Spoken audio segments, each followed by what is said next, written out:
Hello everyone, कैसे हैं आप सब। आशा करता हूँ कि आप सभी स्वस्थ होंगे और मस्त होंगे।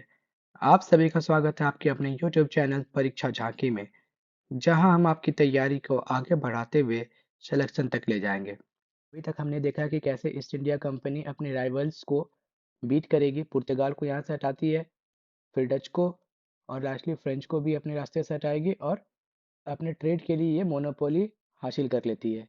किस तरह से हमने देखा कि बंगाल से भी नेगोशिएशन करेगा ये ईस्ट इंडिया कंपनी, फिर मुगल एम्पायर से भी नेगोशिएशन करता है।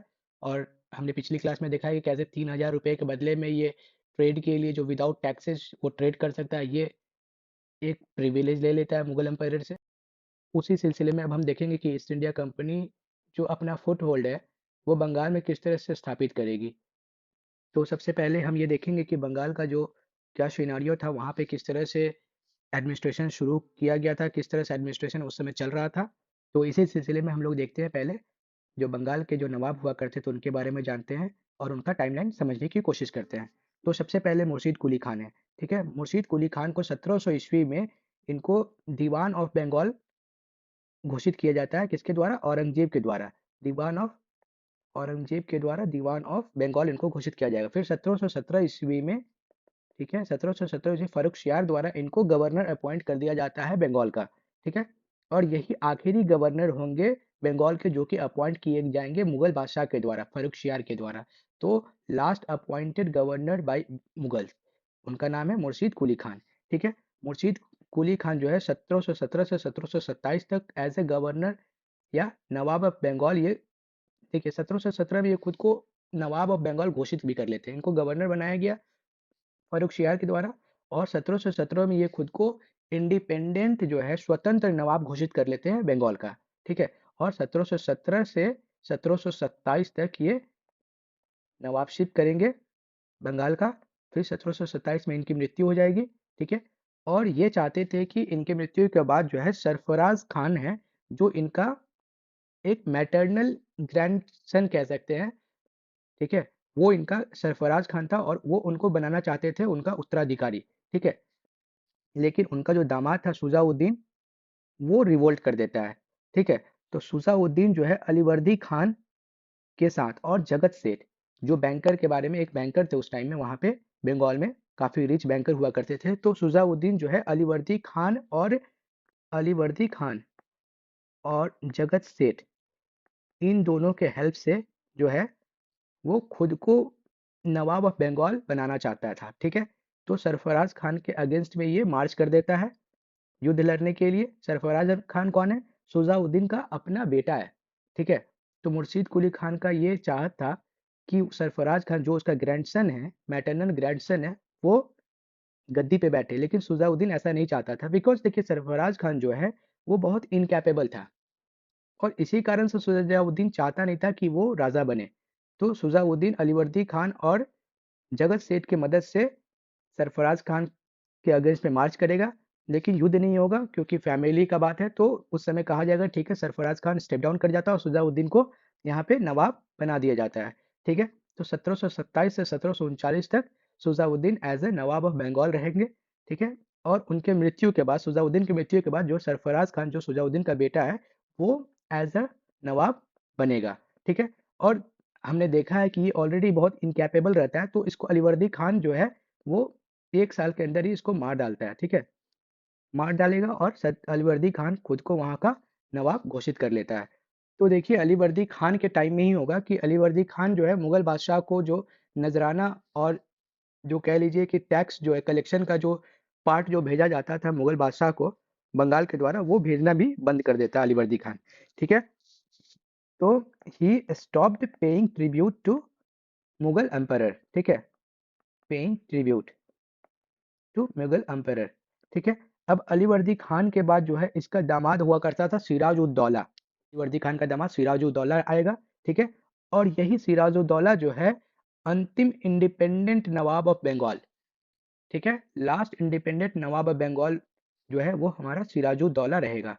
ठीक है, क्योंकि इसके बाद जो है सिराजुद्दौला के बाद जो होगा मीर जाफर आएगा, जो कि ब्रिटिशर्स के हेल्प से आएगा। तो वो मात्र एक पपेट रहेगा ब्रिटिशर्स का। ठीक है, तो एक स्वतंत्र जो नवाब है, वो आखिरी स्वतंत्र नवाब कौन था? सिराजुद्दौला। ठीक है, सिराजुद्दौला के समय ही बैटल ऑफ प्लासी होगा, प्लासी का युद्ध लड़ा जाएगा। ठीक है, 1757 में, जिसमें हम देखेंगे कि मीर जाफर को उसके बाद, प्लासी के बाद, उसको बंगाल का नवाब बना दिया जाएगा। और बंगाल का नवाब जो बनाया गया था, वो ब्रिटिश के द्वारा बनाया जाएगा इसको।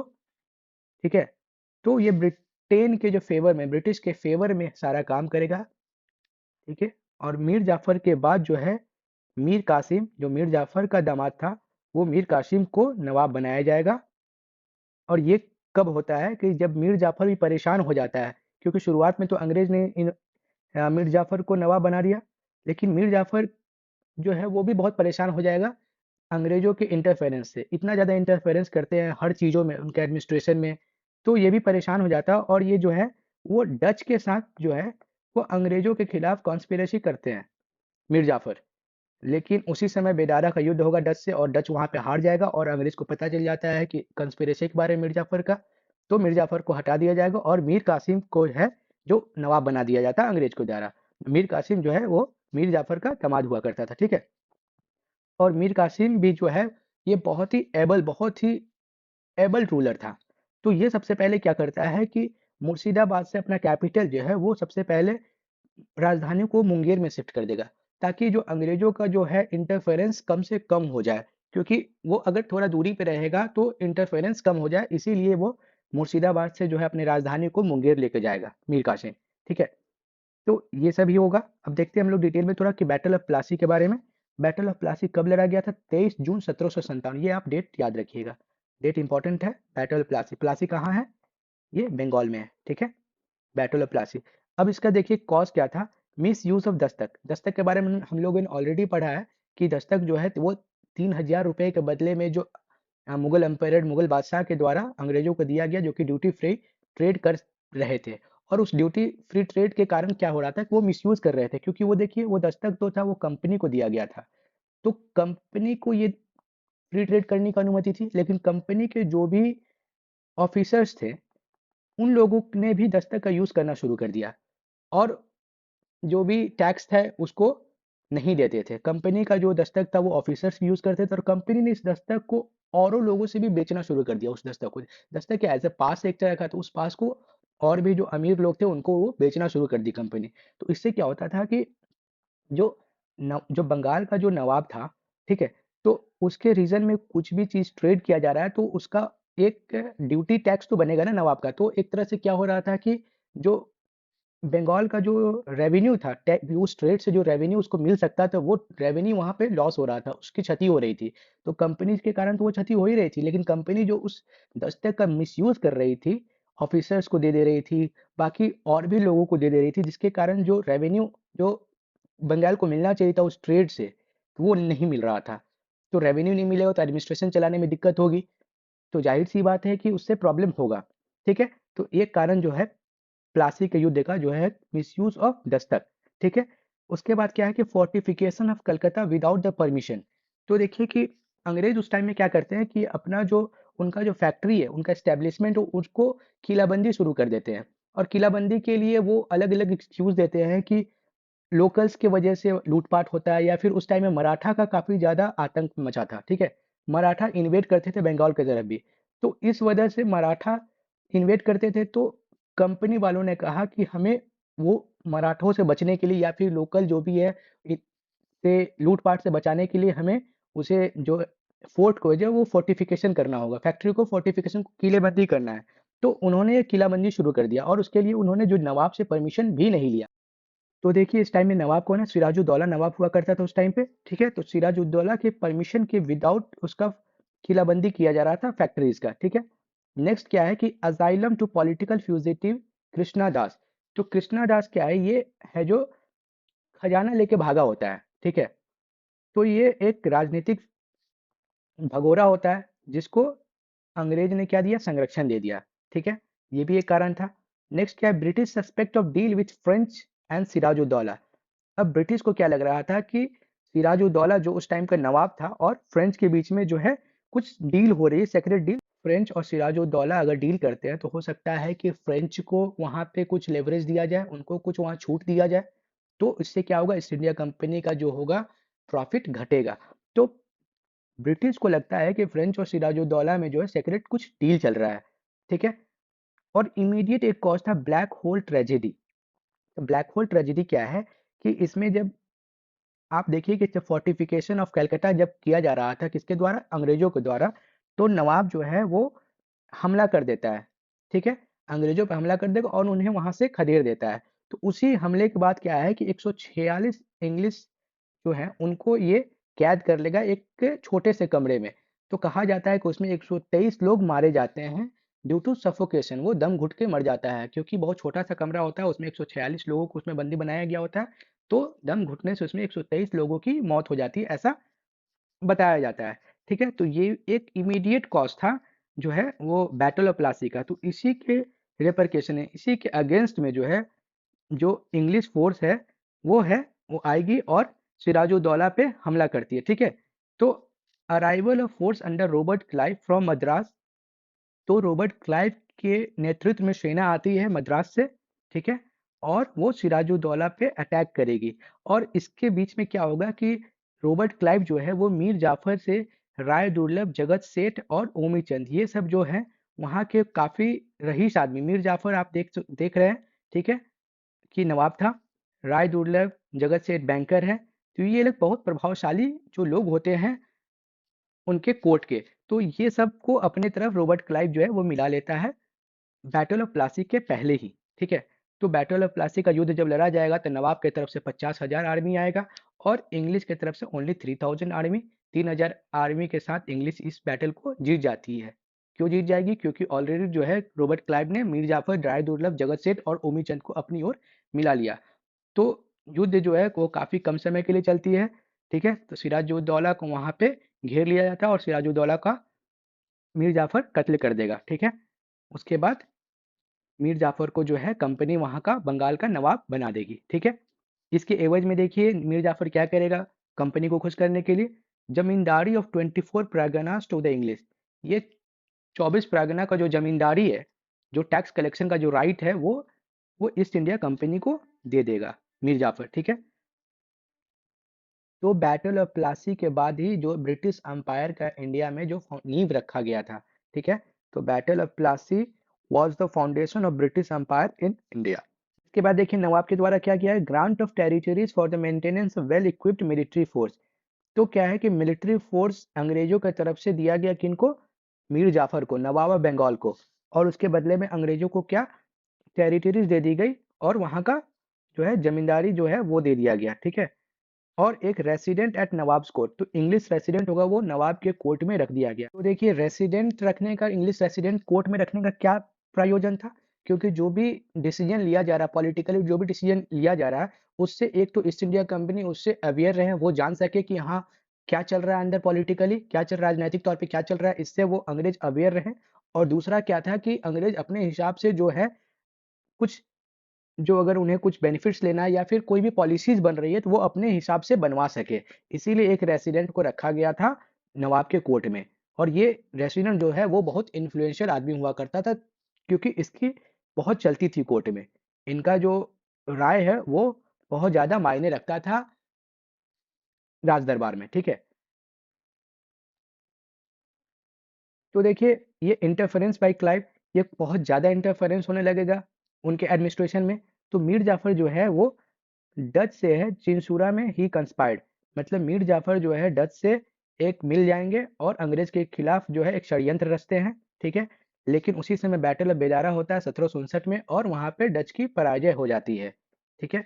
उसके बाद मीर जाफर के बारे में पता चल जाता है अंग्रेजों को कि ये जो है मेरे खिलाफ षड्यंत्र कर रहा था। तो उसके बाद मीर जाफर को हटा दिया जाता है और उसके दामाद मीर कासिम को अपॉइंट कर दिया जाएगा as a nawab of Bengal, ठीक है। अब मीर कासिम को नवाब बनाया गया तो मीर कासिम भी अंग्रेजों के लिए कुछ करेगा। तो देखिए मीर कासिम क्या करेगा।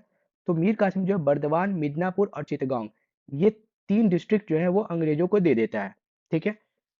Half share of chunam trade of Sylhet. तो सिलहट एक जगह है, उसका जो चूना का जो ट्रेड है, जो बंगाल में हम जानते हैं कि पान लोग बहुत खाते थे शुरू से ही, तो उसमें चूना की जरूरत होती थी। तो चूना का जो ट्रेड हुआ करता था, लाइमस्टोन, उसका जो है लाइमस्टोन का ट्रेड हुआ करता था और इसका पान में यूज होता था। और इवन जो बिल्डिंग्स जो बन रहे थे उस टाइम में, फोर्टिफिकेशन हो रहे थे या फिर बिल्डिंग जब बन रहे थे, तो उसमें भी लाइमस्टोन का जरूरत पड़ रहा था। तो ये चूना का जो ट्रेड था उसका हाफ शेयर जो है वो ब्रिटेन को दे दिया गया, ठीक है। जो सिलहट से जो ट्रेड हुआ करता था चूना का, उसका हाफ शेयर जो है ईस्ट इंडिया कंपनी को देने का वादा किया गया मीर कासिम के द्वारा। और फिर 50 lakh for warfare in southern India. South में जो इनका जो मिशन चल रहा था इंग्लिश ईस्ट इंडिया कंपनी का जो मिशन साउथ में था वॉरफेयर का, युद्ध जो लड़ रहे थे, तो उसमें जो खर्च आया था, तो 50 लाख देने का वादा किया गया मीर कासिम के द्वारा, ठीक है। अब देखिए मीर कासिम जो है वो अपने कैपिटल को, अपने राजधानी को मुंगेर शिफ्ट कर लेता है। कहाँ से? मुर्शिदाबाद से। क्यों करता है? क्योंकि ब्रिटिशर्स का जो ईस्ट इंडिया कंपनी का जो हस्तक्षेप वो कम से कम हो, इसके लिए वो अपने कैपिटल को, राजधानी को मुर्शिदाबाद से मुंगेर में शिफ्ट कर लेता है, ठीक। नेक्स्ट देखिए हम लोग बैटल ऑफ बक्सर के बारे में देखते हैं।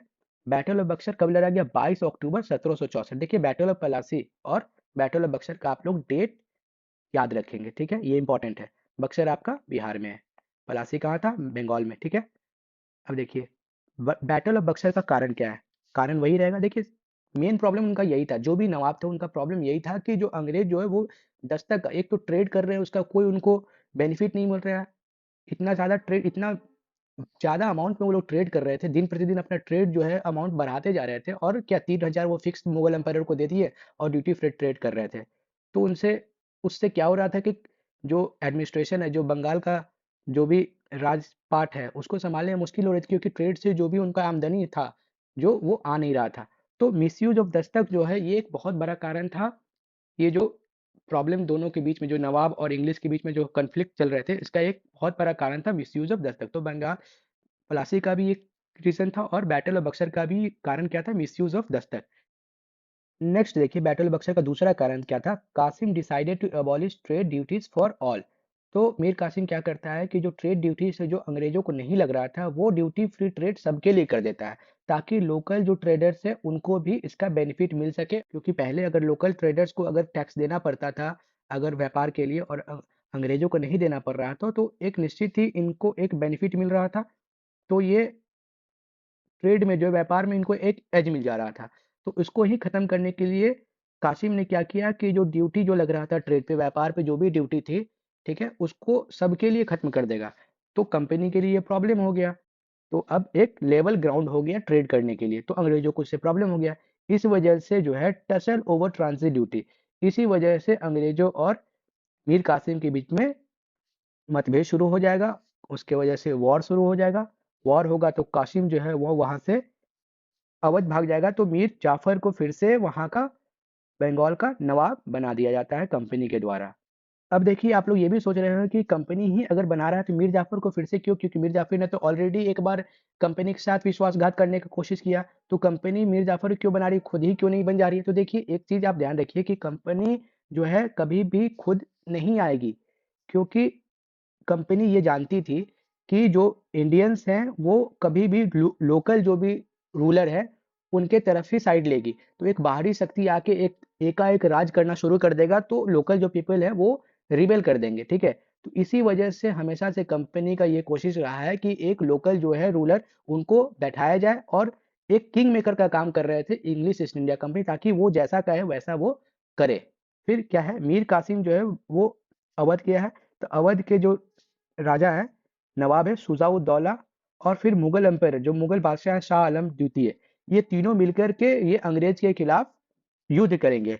उसी युद्ध को बैटल ऑफ बक्सर बोलेंगे, ठीक है, जो कि 22 अक्टूबर 1764 को बैटल ऑफ बक्सर होती है।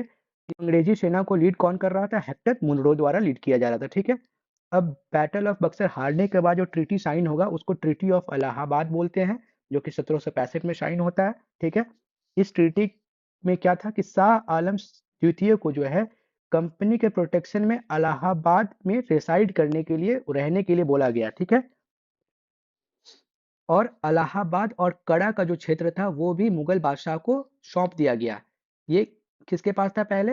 ये शुजा-उद-दौला जो इलाहाबाद का जो नवाब था उसके उसके कब्जे में इलाहाबाद और कड़ा था, जो कि अब मुगल बादशाह को सौंप दिया जाता है, ठीक है।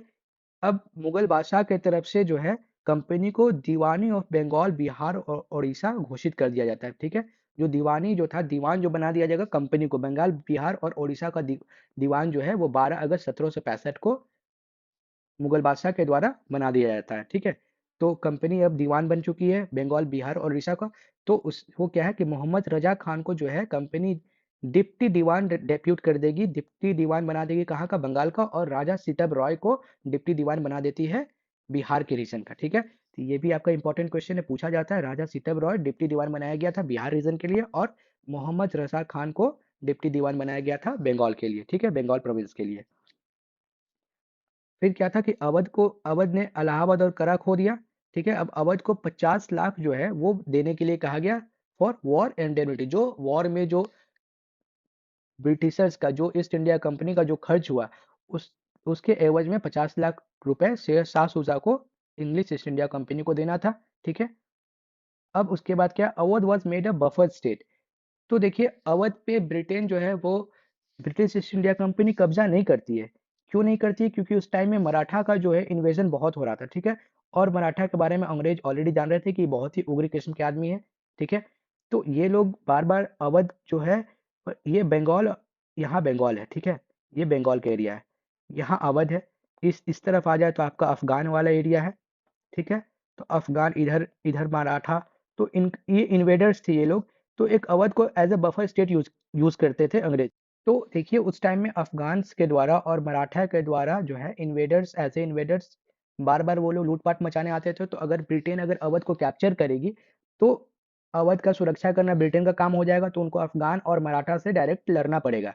ठीक है, तो वो जो है ईस्ट इंडिया कंपनी ऐसा नहीं चाहती थी, तो अवध को वो अपने अंदर नहीं मिलाएगी बस, लेकिन as a buffer state use करेगी, ताकि अफगान और मराठा जब आए तो यहाँ तक आए और यहीं पे इनको चेक किया जा सके, ताकि वो बंगाल वाले प्रोविंस में ना घुसे और यहाँ पे इनका जो व्यापार है उससे प्रभावित ना हो। तो यहीं पे वो चेक कर सकते थे। ठीक है, इसीलिए अवध को as a buffer state use कर रहे थे।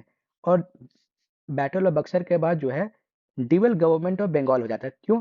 क्योंकि देखिए मुगल बादशाह के द्वारा कंपनी को दीवानी राइट दे दी जाती है। ठीक है, तो अब क्या है कि दोनों का रूल हो गया, रूल ऑफ टू, इसीलिए ड्यूअल गवर्नमेंट है। रूल ऑफ टू मतलब एक तो कंपनी का रूल चल रहा है और दूसरा नवाब का। तो कंपनी को क्या, देखिए कौन सी राइट मिलती है दीवानी का, किसने दिया, मुगल एम्परर ने। और निजामत का, निजामत क्या है, जो नवाब है वहां पे उनसे वो निजामत का अधिकार ले लेगा, मतलब पॉलिसिंग, पुलिस और जुडिशियल जो पावर है वो निजामत कहलाता है, वो भी कंपनी के पास आ जाएगी, जो कि ये सूबादार ऑफ बंगाल से ये पावर ले लेंगे। ठीक है, और नवाब को क्या किया जाएगा, for maintenance of peace and order, जो एडमिनिस्ट्रेशन है वो नवाब को दे दिया जाएगा कि आप एडमिनिस्ट्रेशन चलाइए, और कंपनी जो है वो दीवानी और निजामत कंपनी के पास में। ठीक है, तो पैसा कौन उठा रहा है, पैसा उछलने का राइट किसके पास है, कंपनी के पास, दीवानी राइट्स कंपनी के पास है, पुलिसिंग किसके पास है, फोर्स किसके पास है, और जुडिशियल ताकत किसके पास है, निजामत कंपनी के पास है। नवाब को क्या करना है, एडमिनिस्ट्रेशन चलाना है। अब नवाब को एडमिनिस्ट्रेशन चलाने के लिए क्या चाहिए, पैसा चाहिए, फोर्स चाहिए। तो वो क्या किस पे डिपेंडेंट है, कंपनी पे। ठीक है, तो फंड एंड फोर्स के लिए जो है वो डिपेंडेंट होगा कंपनी पे, हो जाता है नवाब। ठीक है, एडमिनिस्ट्रेशन अपना चलाने के, राजपाट चलाने के लिए वो कंपनी पे पूरा डिपेंडेंट हो गया। तो इससे क्या होगा कि वहाँ के जो लोकल पीपल है वो काफ़ी ज़्यादा, उनका जो हालत था बहुत ही ज़्यादा गंभीर हो गया, बहुत ख़राब हो जाता है। क्योंकि नवाब चाह के भी उनके लिए कुछ कर नहीं सकता था, क्योंकि उसके पास, नवाब के पास डायरेक्ट सोर्स ऑफ इनकम था नहीं कि वो पब्लिक के लिए कुछ कर सके। अब वो बस कंपनी पे डिपेंड करता था, और कंपनी को उन लोगों से, लोकल लोगों से उनके भलाई से कोई मतलब था नहीं, उनको अपना बस बिजनेस करना था। ठीक है, तो it was a disaster situation for the people of Bengal. ठीक है, जो कि अब ड्यूअल गवर्नमेंट को जो है वायरिंग हेस्टिंग जो है, जो कि प्रथम गवर्नर जनरल होंगे, वो खत्म कर देगा ड्यूअल गवर्नमेंट को जब वो आते हैं तब। ठीक है, गवर्नर जनरल ड्यूरिंग बक्सर, ठीक है, बैटल ऑफ बक्सर के समय गवर्नर जनरल कौन था, वेन स्टार्ट। ठीक है, ये आप ध्यान रखिएगा। मुगल एम्पायर कौन था ड्यूरिंग प्लासी एंड बक्सर, वो है शाह आलम द्वितीय। तो इसी के साथ हम लोगों ने देखा बैटल ऑफ प्लासी और बैटल ऑफ बक्सर के बारे में, और जो बंगाल का जो नवाब से उनके बारे में जाना, समझा कि उनका एडमिनिस्ट्रेशन कैसे हुआ।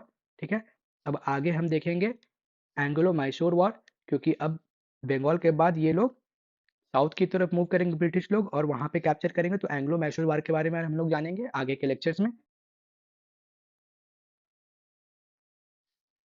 आशा करता हूँ कि आपको वीडियोस पसंद आई होगी, और जो भी इंपॉर्टेंट पॉइंट्स थे आपको बैटल ऑफ प्लासी और बैटल ऑफ बक्सर से, वो यहाँ पे आपको कवर कर दिया गया है। और उसके बाद आप कोई भी किताब उठा के जो प्रीवियस ईयर क्वेश्चंस हैं उसको आप देखिए, सॉल्व करिए। आप यकीन मानिए कि आप एक एक क्वेश्चंस जो है अभी तक जो आपको बताया गया है वो सब आप सॉल्व कर पाएंगे। ठीक है, तो चलिए मिलते हैं अपने नेक्स्ट वीडियो में, तब तक के लिए टेक केयर, गुड बाय।